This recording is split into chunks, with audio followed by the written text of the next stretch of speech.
सब देखने और सुनने वालों को मोहब्बत भरा सलाम। नाज़रीन, पाकिस्तान में मजहबी नफरत, फिर बांग्लादेश में आप सबके इल्म में है कि हमने मुख्तलिफ प्रोग्रामों में बताया कि वहाँ पे जो इनकलाब आया उसके बाद अहमदी जो वहाँ पे रह रहे हैं वो भी गैर महफूज हैं।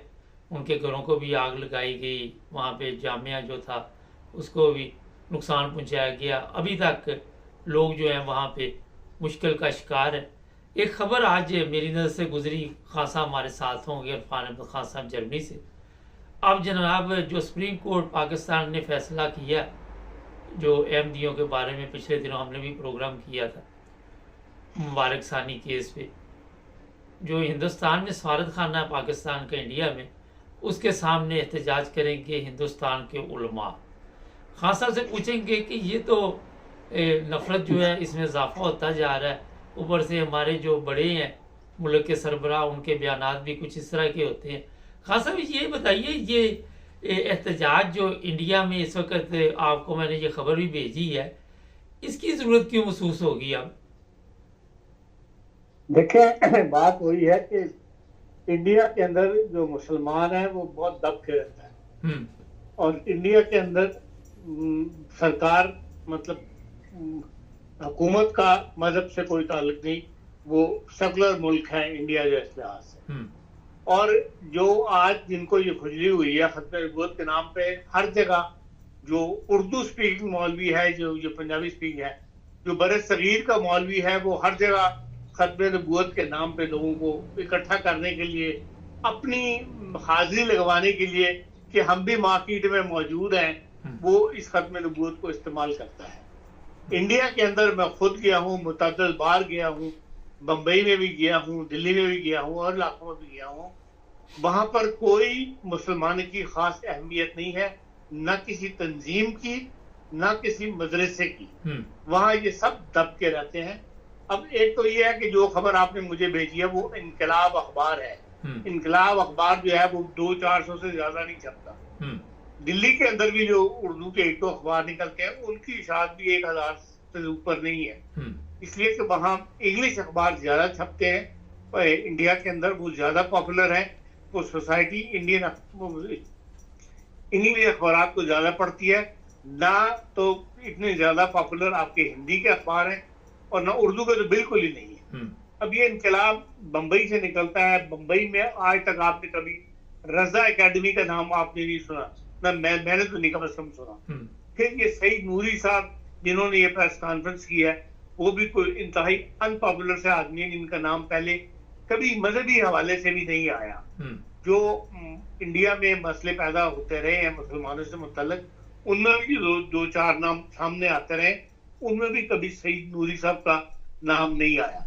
और फिर यह है कि जो फैसला पाकिस्तान में हुआ है उसका इंडिया के अंदर क्या अमल दखल हो सकता है या इंडिया उस पर क्या असरअंदाज हो सकता है, ना इंडिया की हुकूमत ने इन बातों की कभी परवाह की है। और जब जिस मुल्क के अंदर मजहबी आज़ादी हासिल हो, हर मजहब मुल्क को हो, तो इन लोगों को तो पहले कोशिश ये करनी चाहिए कि अपने मुल्क के अंदर उनको गैर मुस्लिम करार दिलवाएं, इंडिया को, एमपीओ को, बजाय इसके जो पाकिस्तान में है हालात हैं उनके ऊपर वो रायजनी करें या वो करें। फिर ये उन्होंने कहा कि ये हुकूमत पाकिस्तान को मजबूर करते हैं कि वो फैसला तो सुप्रीम कोर्ट ने किया है, इसमें हुकूमत का क्या अमल दखल है, हुकूमत सुप्रीम कोर्ट का फैसला चेंज करवाने की जरूरत रखती है। तो ये सब खत्म नबूवत के नाम पे पैसा कमाना, खत्म नबूवत के नाम पे अपने आप को जाहिर करना, अपने आप की अहमियत जो है वो बयान करना, इससे ज्यादा ना इंडिया में इसका कोई असर होगा, ना इसको कबूल करेगा और ना इनको कोई इंडिया पाकिस्तानी खाने का आगे जाने देगा। सर ये बताइए जी, सर ये बताइए कि जो पिछले दिनों मेरे सामने भी एक खबर गुजरी, जिस तरह अभी आपने बताया कि इससे पहले भी उलमा ने कोशिश की थी और वहाँ पे ये सख्ती से जो उनके वहाँ पे सरकार में लोग बैठे उन्होंने कहा कि यहाँ पे कोई ऐसा कानून हम नहीं बना सकते कि किसी को गैर मुस्लिम करार दें। पहले भी इस तरह की कोशिश की गई, तो बार बार कोशिश क्यों की जाती है जब इनको जवाब मिल जाता है कि हम किसी सूरत भी इस तरह के कवानीन जो पाकिस्तान में मौजूद है यहाँ नहीं बनाएंगे? तो फिर बारक साहब, खत्म नबूवत का लफ्ज जो है ना, ये एक आमदनी का जरिया बन गया हुआ है उलमा की। हम्म। इसके नाम पे चंदा इकट्ठा होता है, इसके नाम पे लोगों को इकट्ठा किया जाता है, उनसे चंदा लिया जाता है। इसलिए अपनी अहमियत जिस मौलवी को कोई ना पूछता हो, वो खत्म नबूवत का नाम अपने साथ लगा के चल गई, तो अपने आप को एक माशरे में अपना एक अहम फर्द बनाने के लिए इसको इस्तेमाल करता है। इससे ज्यादा इसकी कोई अहमियत नहीं है। इसका ये भी आप सादा लफ्जों में ये भी कह रहे हैं कि सबसे सस्ती शोहरत इसी से मिल सकती है। इसी से मिलती बिल्कुल सही बात। अच्छा, ये बताइए कि जो बार है पाकिस्तान की, उन्होंने भी सुप्रीम कोर्ट को कोई दरख्वास्त दी है, मैंने आपको उसका भी कुछ हवाला दिया था। तो ये बार का क्या काम है कि सुप्रीम कोर्ट में इस तरह की दरख्वास्त जो है वो जमा कराए, या उलमा के कहने पे करवाई होगी इन्होंने? देखिए, बार ने दरख्वास्त तो जमा नहीं कराई, बार ने रेजोल्यूशन तो पास किया है। इस बात से आप सुप्रीम कोर्ट के फैसलों पे सारे तबसरे कर रहे हैं। बिलावल भुट्टो साहब की आपने तकरीर नहीं सुनी, कितनी सख्त तकरीर की है। इसलिए तबसरे करने में तो कोई नहीं रोकता, लेकिन इसके लिए कोई ये नजरसानी की दरख्वास्त के लिए या बाकायदा को पिटीशन अभी तक किसी ने दाखिल नहीं करवाई। और न ही मैं समझता हूँ जिस पर नजरसानी भी हो जाए उसके बाद भी कोई उसके ऊपर कोई अमल दिया जाता है, सवाए इसके हुकूमत को वो लोग मजबूर कर ले, पार्लियामेंट मेंबरान को, कि ये आप इसके अंदर कानूनों को ऐसी तब्दीली करें या वो करें जिससे ये सुप्रीम कोर्ट का फैसला जो है इसकी वैल्यू खत्म हो जाए, जैसा कि इलेक्शन कमीशन के मामले में किया जा रहा है कि खुसूसी रजिस्टर जो हैं उनको सुप्रीम कोर्ट के फैसले को उन्होंने कानूनी तब्दीली करके उसको जीरो कर दिया है। मुमकिन है इस किस्म का इकदाम को उठाने के लिए कहा जा सके, बाकी फर्दर इस मामले में कुछ हो नहीं सकता। जो सुप्रीम कोर्ट ने नजरसानी की अपील भी सुन के कर दिया, वो तो जो है आपका आईनी इदारा है हमारा इस्लामी नजरियाती काउंसिल, उन्होंने भी एक रेजोल्यूशन सा पास कर दिया, दरखास्त अपना इजलास मुनक़िद करके उसकी रुएदाद जो है उन्हें अखबार को प्रेस रिलीज को जारी कर दी है कि जी हम फैसले में तब्दीली चाहते हैं, लेकिन अभी तक कोई सुप्रीम कोर्ट के अंदर गया नहीं है। सर ये बताइए, बांग्लादेश से में हालात बहुत ख़राब हुए हैं। आज की खबर ये भी है कि वहाँ के जो चीफ जस्टिस हैं वो भी शाम तक अपना इस्तीफ़ा, या जिस वक्त हम प्रोग्राम कर रहे हैं शायद जमा करवा चुके हों। ये एमजीओ के ऊपर क्यों चढ़ाई होगी? इनकलाब तो आया, और फिर कल इंडियन मीडिया ने भी ये खबर दी है कि हिंदुओं के साथ तो जो सलूक हो रहा है वो हो रहा है, साथ एमजीओ के ऊपर भी जुल्म ढाए जा रहे। तो इस चीज़ की क्या ज़रूरत महसूस हुई वहाँ पे? इनकलाब का इसके साथ क्या ताल्लुक है? जब बलवा इकट्ठा होता है ना, वो गुस्से में होते हैं, उनके सामने कोई खास टारगेट नहीं होता, उन्होंने तो नुकसान पहुंचाना होता है। जो बलवे में मुख्तलिफ किस्म के लोग, मुख्तलिफ सोसाइटी के लोग जमा हो जाते हैं। अब जिन्होंने ये तंजीम चलाई, ये मुहिम खड़ी की थी, बांग्लादेश के अंदर लोगों को इकट्ठा किया था, तो रवा तंजीम है, उन्होंने तो हमला नहीं किया एमजीओ के ऊपर। बलवाइयों जो इकट्ठे हो जाते हैं, जिसमें मजहबी जमातों के लोग भी शामिल हो गए थे, हर किस्म की सोसाइटी में अफराद खड़े हो गए, इसके लिए उन्होंने जाहिर है कि अपने जिनके वो मुखालिफ हैं उनको उन्होंने बदला लेना था। लेकिन यह है कि अब जो कहा जा रहा है वो यही है कि हालात अब काफी कंट्रोल में है।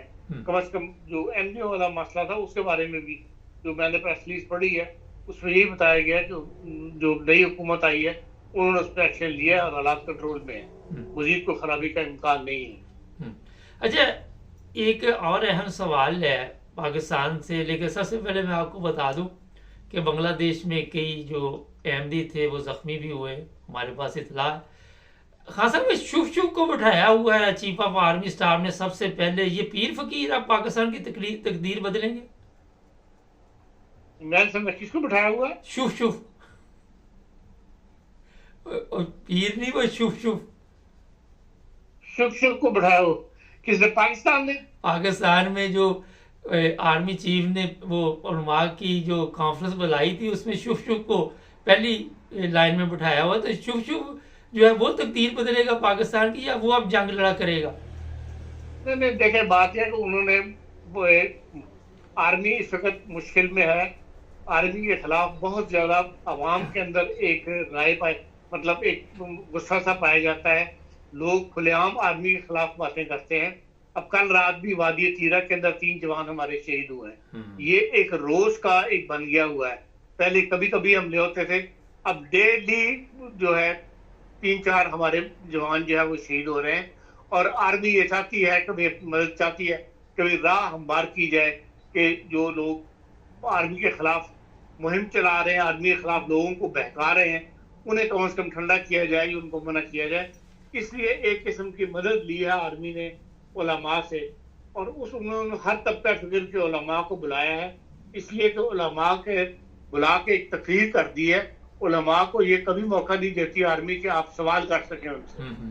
वहां पे भी कोई सवाल जवाब की मजलिस नहीं हुई, आपको आर्मी चीफ ने एक बयान जारी कर दिया कि हम क्या चाहते हैं। चले, बहुत तो शुक्रिया। इससे पहले कि आर्मी सख्त कदम उठाए या हर एक को दुश्मन पाकिस्तान समझ के ऐसे बलवाइयों को या जो आर्मी को तंग करते हैं या आर्मी के खिलाफ एक मुहिम चला रहे हैं, उनको हाथ डाले, उससे पहले उन्होंने एक कोशिश की है कि उलमा को भी हमारे खिलाफ ज्यादा मजहबी इंतहा पसंद तंजीमें के साथ हमारी एक जंग चल रही है और वही हमारे खिलाफ ज्यादा प्रोपेगेंडा कर रहे हैं, तो आप उनको रोकने में हमारी मदद करें, उनको समझा लें, नहीं तो फिर हो सकता है आर्मी को सख्त कदम उनके खिलाफ उठाए। बहुत शुक्रिया खान साहब। नाज़रीन, ये थी ताज़ा सूरत हाल।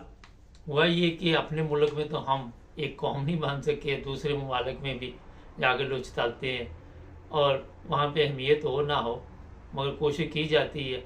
ख़त्म नबूवत के नाम पे सस्ती शोहरत ज़बरदस्त आजकल ये आपको मेरा मौका मिला हो, उससे ये जितने मौलवी शोलवी ये फ़ायदा उठा रहे। चैनल को सब्सक्राइब करें, जुड़े रहे हमारे साथ।